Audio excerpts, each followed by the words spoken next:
Bharat views के सभी साथियों को नमस्कार। उम्मीद है कि आप सभी स्वस्थ होंगे और कोविड से अपनी सुरक्षा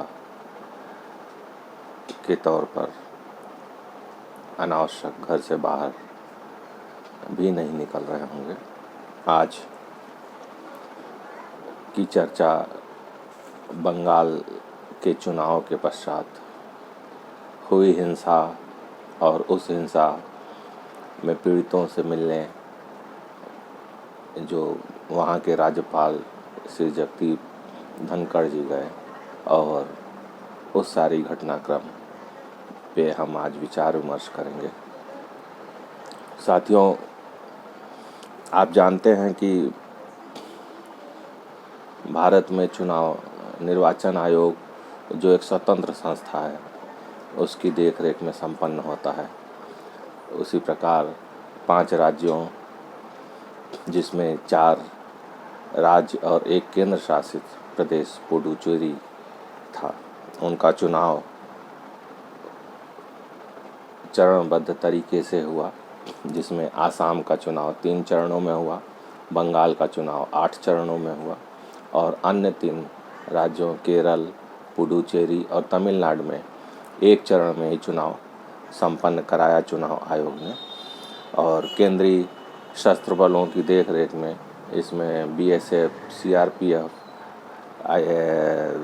अन्य आईटीबीपी, अन्य बलों की देखरेख में चुनाव निष्पक्ष कराने की पूरी कोशिश की। ऐसी परिस्थिति में आपने देखा कि जहाँ भी 1 चरण में मतदान हुआ वहाँ पे निसंदेह चुनाव आयोग या अन्य किसी को भी हिंसा की कोई आशंका नहीं थी कि बूथ कैप्चरिंग या कहीं पे भी रैगिंग या किसी प्रकार का कोई दबाव या निष्पक्ष चुनाव आयोग ने कराया और उसके परिणाम भी हम लोगों को देखने को मिले। जनता ने अपने लोकतांत्रिक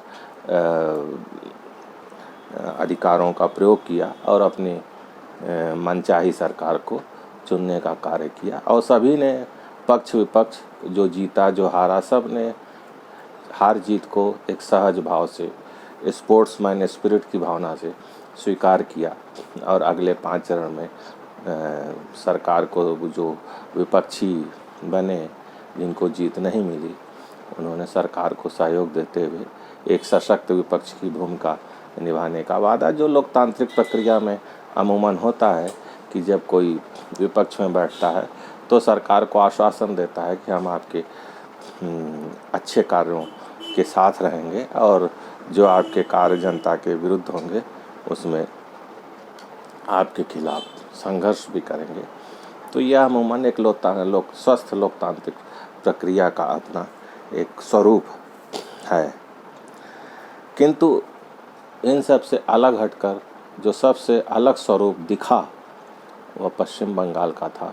पश्चिम बंगाल का चुनाव 2 तारीख का जैसे ही चुनाव परिणाम आया कि तृणमूल कांग्रेस की सरकार तीसरी बार बनने जा रही है, वैसे ही वहाँ पर कुछ क्षेत्रों में हिंसा प्रारंभ हो गई और जिसका खामियाजा वहाँ पे लोगों ने भुगता।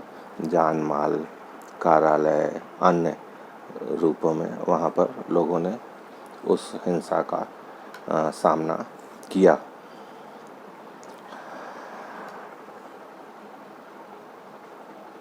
रेप की घटनाएं हुई, हिंसा की तोड़फोड़ जो बहुत दुखद थी। आज तक भारत के इतिहास में कभी ऐसा नहीं हुआ कि चुनाव के पश्चात हिंसा की जाती हो और हिंसा में राज्य का तंत्र ही उसमें शामिल हो। तो यह एक दुखद बात है। ऐसा महसूस होता है कि जैसे हम भारत के किसी बाहर या किसी ऐसे देश में रह रहे हों जहाँ पर कि संवैधानिक व्यवस्थाएं ना होकर केवल तानाशाही की सरकारें चल रही हों और वह अपने खिलाफ सरकार का समर्थन या दूसरे उसका समर्थन न पाकर वह उनको परेशान करने और हिंसा की गतिविधियों, हत्या जैसी घटनाएं होती हैं, तो जो दुखद भी है, किसी भी लोकतांत्रिक देश के लिए दुखद है। पश्चिम बंगाल में जैसे ही ये होता है, उसके पश्चात ये घटनाएं होती हैं और लोगों का बंगाल के बाहर पूरे देश में इसको लेकर काफ़ी आक्रोश व्यक्त किया जाता है कि केंद्र सरकार कुछ भी नहीं कर रही है, भाजपा दोषी है जिसको लोगों ने वोट किया। तरह तरह के अपने अपने विचारों के अनुसार लोगों ने केंद्र सरकार पे दबाव डालना शुरू किया कि केंद्र सरकार तत्काल भंग कर दे राज्य सरकार को। मेरे हिसाब से कि जो सरकार चुनी हुई सरकार है और इतने पूर्ण बहुमत में, पिछली बार 211 सीटें थी, इस बार 2 सीटें बढ़ के 213 सीटें हुई, उसको इतने जल्दी और एक कुछ जिलों में अथवा कह लीजिए कुछ विधानसभा में, पर्टिकुलर कुछ 24 परगना के कुछ क्षेत्र में और हिंसा की घटनाएं हुई उन विधानसभा क्षेत्रों में, उसके आधार पे पूरे राज्य को 356 लगाकर वहाँ पर राष्ट्रपति शासन लगा देना कहीं से भी संवैधानिक दृष्टि से उचित नहीं था। हमने देखा कि पश्चिम बंगाल का जो चुनाव है वह लेफ्ट के शासन से 1977 और उसके पहले जब कांग्रेस का शासन हुआ करता था, तो वहाँ हमेशा रक्त रंजित चुनाव होते थे। बूथ कैप्चरिंग, हत्या, बलात्कार, ये सारी चीज़ें वहाँ की एक परंपरा रही है। मैं तो आज तक नहीं समझ पाया कि बंगाल की ये कौन सी गौरवशाली परंपरा रही है कि जहाँ पे मार धाड़, हिंसा और ये सारी चीज़ें रही हैं। मीडिया ने कभी इस चीज़ को आलोचना करने की कोशिश नहीं की। और कोई भी सरकार हो, जो भी है, ममता बनर्जी स्वयं लेफ्ट के खिलाफ अत्याचारों से उपज कर आंदोलन के माध्यम से, जिनको सभी पार्टियों का समर्थन, जो लेफ्ट की विरोधी पार्टियां थीं, सभी पार्टियों ने अपना समर्थन देकर उनको मुख्यमंत्री की कुर्सी तक पहुंचाया। और वही ममता बनर्जी उन्हीं कल्चर में, क्लब कल्चर में और आतंक के अन्य उसमें इतना भयभीत कर देना कि लोग के द्वारा बोला न जाए, एसपी डीएम जिले के जो है उसमें एफआईआर न लिखी जाए और जो वो कहें वही सत्य हो, वही, कहीं पे भी हिंसा नहीं हुई, कहीं पे कुछ नहीं हुआ। इस टाइप की बातें की गई जो बहुत ही निराशाजनक और बहुत ही निंदनीय है।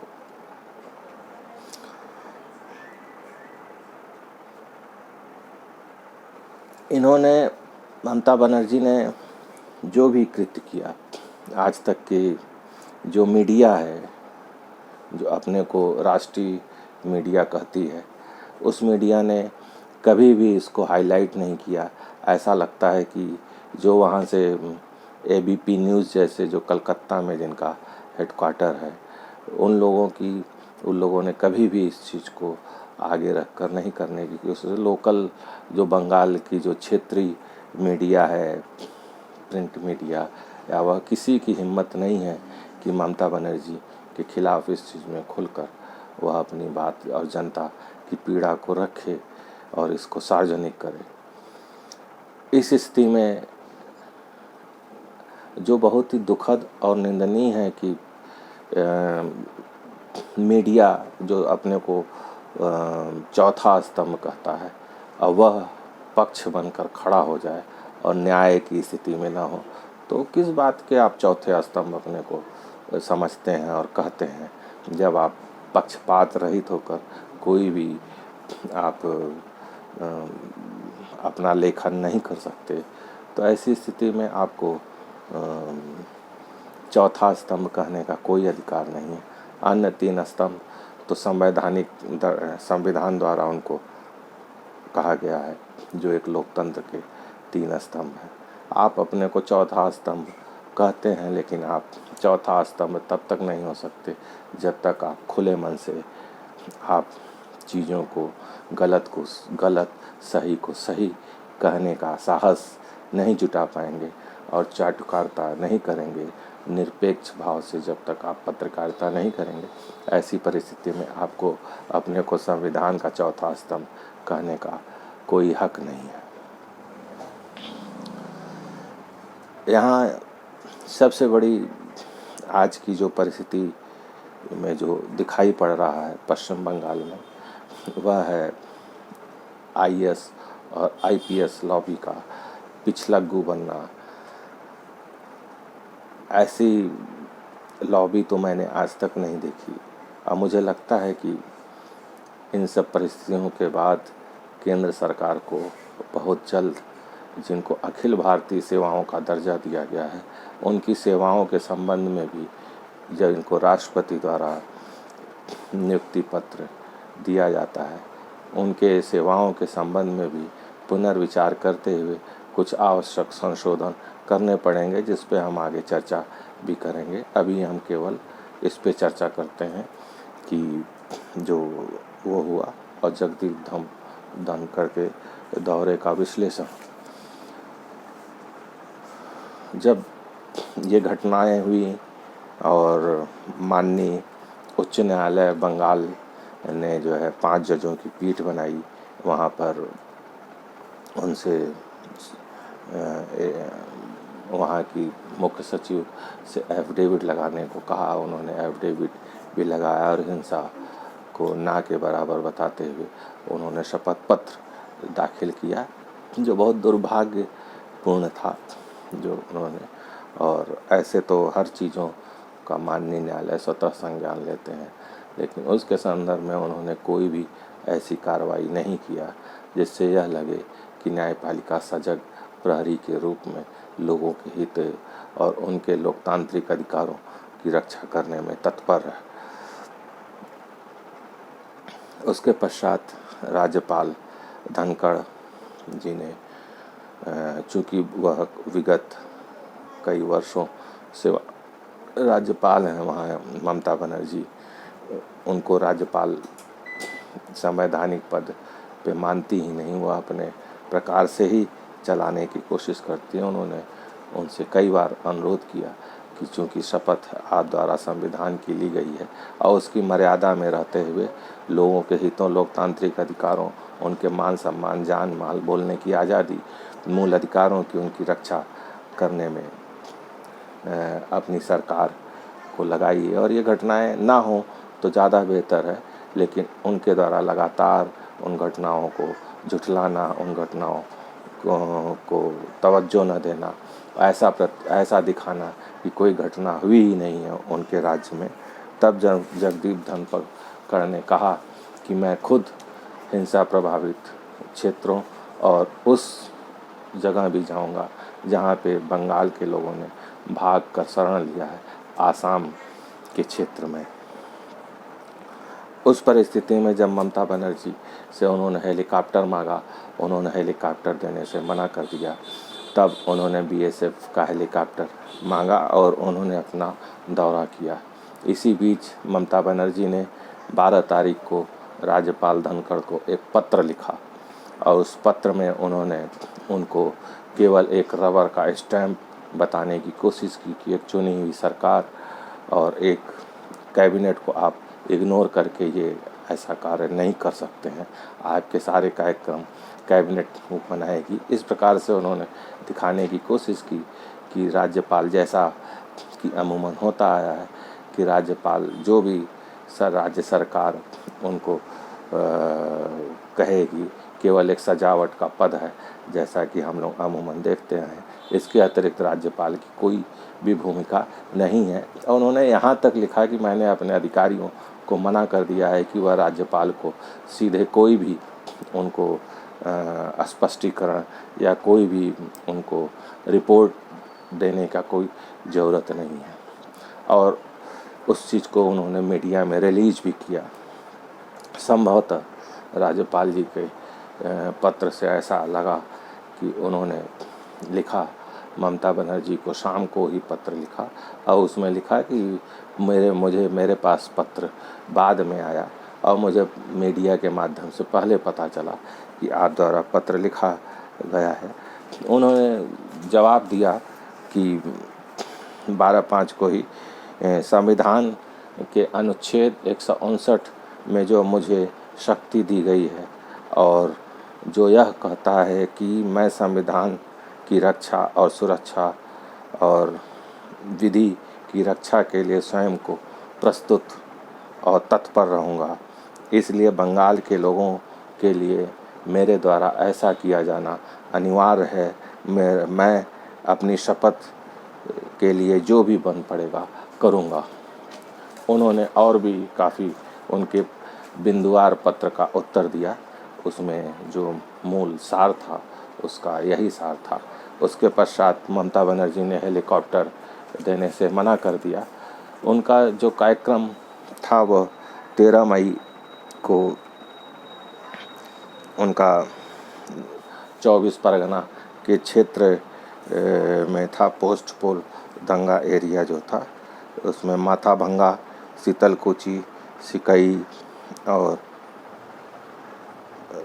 दीनाहाता के क्षेत्र में उनका दौरा था। उसके बाद उनको 14 तारीख को उसके पश्चात उनको 14 तारीख को आसाम के रण पंगली और श्री रामपुर कैंप का दौरा करना था, जो उन्होंने बीएसएफ से हेलीकॉप्टर लिया और उस हेलीकॉप्टर से गए। 15 मई को उनका जो दौरा का कार्यक्रम था वह नंदीग्राम में था, जहाँ जानकीनाथ मंदिर में उनका दर्शन का भी कार्यक्रम था। उसके पश्चात पीड़ित लोगों से मिलने का भी वो था। ऐसी परिस्थिति में जब उनके द्वारा दौरा किया गया 13 तारीख को 24 परगना के क्षेत्रों में, तो जो वहाँ का दृश्य था, वहाँ पर सबसे बड़ी बात यही लगती है कि वहाँ के एसपी डीएम एक राज्यपाल उनके ज़िले में जाता है और प्रोटोकॉल के तहत वो जाते भी नहीं हैं। सबसे बड़ी विडंबना यही देखिए कि एक राज्य के संवैधानिक पद का सबसे बड़ा मुखिया जो उनके ज़िले में दौरा कर रहा है, उसकी अगवानी करने, उनकी सुरक्षा के लिए उनके साथ डीएम और एसपी अपना प्रोटोकॉल का निर्वहन नहीं करते हैं। साथ ही साथ वहाँ पर राज्यपाल की गाड़ी रोककर उनको काले झंडे दिखाए जाना और राज्यपाल गो बैक के नारे लगवाए गए। अब आप स्वतः समझ रहे हैं कि ये चीज़ें किसने और क्यों करवाई होंगी। जो है इसको बहुत एक्सप्लेन करने की ज़रूरत नहीं है मुझको, आप स्वयं बुद्धिमान हैं, समझ रहे हैं कि यह सिर्फ और सिर्फ ममता बनर्जी और टीएमसी का ही कार्य किया जा सकता है। वहाँ पर लोगों से मिले, बहुत दर्दनाक स्थिति का चित्रण हुआ। यहाँ तक कि वहाँ के मीडिया ने भी इन चीज़ों को उसके राज्यपाल के दौरे को नहीं दिखाया।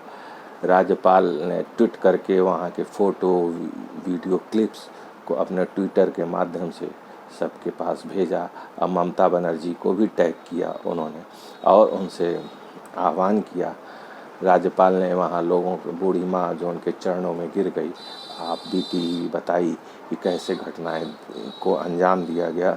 उनके 2 लड़के थे जो भाग गए, कितने लोगों का वहाँ पे हत्या हुई, सारी चीज़ों को उन्होंने बताया विस्तार से और भी परिवारों से मिले, पीड़ित परिवारों से उनको सुरक्षा और उनको अन्य आश्वासन देते हुए संवैधानिक रूप से वह वहाँ से फिर दूसरे दिन आसाम गए। वहाँ पर भी उन्होंने वहाँ पे पीड़ित जो भी कैंप थे वहाँ पर उन्होंने मुलाकात की। श्री रामपुर कैंप और रणपगली कैंप गए आसाम में, वहाँ पर लोगों से मुलाकात की, उनको आश्वासन दिया, उनके संवैधानिक हितों की रक्षा का आश्वासन उन्होंने दिया। फिर 15 मई को वह नंदीग्राम गए, नंदीग्राम में मंदिर का दर्शन किया और यहाँ पे सबसे जो आश्चर्यजनक चीज़ हुई कि डीएम और एसपी को तो आना था नहीं जैसा उनके आका द्वारा इंस्ट्रक्शन दिया गया था। और उन्होंने फिर इस चीज़ को अपने ट्विटर हैंडल से अवगत कराते IAS एसोसिएशन, IPS एसोसिएशन को भी टैग किया, ममता बनर्जी को टैग किया, और उन्होंने बताया है कि उनको गाड़ी और सुविधाएं नहीं दी गई। वहाँ पीड़ित परिवारों और हिंसाग्रस्त क्षेत्रों के दौरा करने के लिए पैदल भी उनको चलना पड़ा। पैदल गए, लोगों से मिले, बाइक पर बैठकर गए, जिसकी फ़ोटो उन्होंने अपने ट्विटर हैंडल पर डाली ही हुई है, जो दिखाता है कि एक शासक कितना मनमानी और तानाशाहपूर्ण रख सकता है, जिसको लोकतांत्रिक संविधान में कोई विश्वास ना हो, जो सिर्फ मनमाना अत्याचार करने को। ऐसा प्रतीत होता है कि बंगाल का यही रक्त चरित्र है। मैं तो समझ नहीं पाता हूँ। इस पे मैं एक डिटेल विश्लेषण आज़ादी से लेकर बंगाल के रक्त चरित्र पर, जो राजनीतिक रक्त चरित्र पर मैं एक डिटेल बनाऊंगा और उस पे आपके सामने रखूंगा, जो निसंदेह जो विधायिका, कार्यपालिका और अन्य वहाँ पे जो जुडिशरी है, जो अन्य चीज़ों पे बहुत एक्टिव होती है, वहाँ एक्टिव नहीं है, जो दुर्भाग्यपूर्ण है और इसको देखे जाने की ज़रूरत है। मैंने एक हल्की सी समीक्षा की है। अगले वीडियो में मैं इसके बारे में डिटेल चर्चा करूँगा और क्या हो सकता है, क्या होना चाहिए, क्या नहीं होना चाहिए, उस पर डिटेल चर्चा करूँगा। चूँकि वीडियो बहुत लंबा हो रहा है, इसलिए मैं अपनी बात को समाप्त करता हूँ। आशा है मेरा यह वीडियो आपको पसंद आया होगा। इसको प्लीज़ लाइक, शेयर और सब्सक्राइब करें। धन्यवाद, नमस्कार।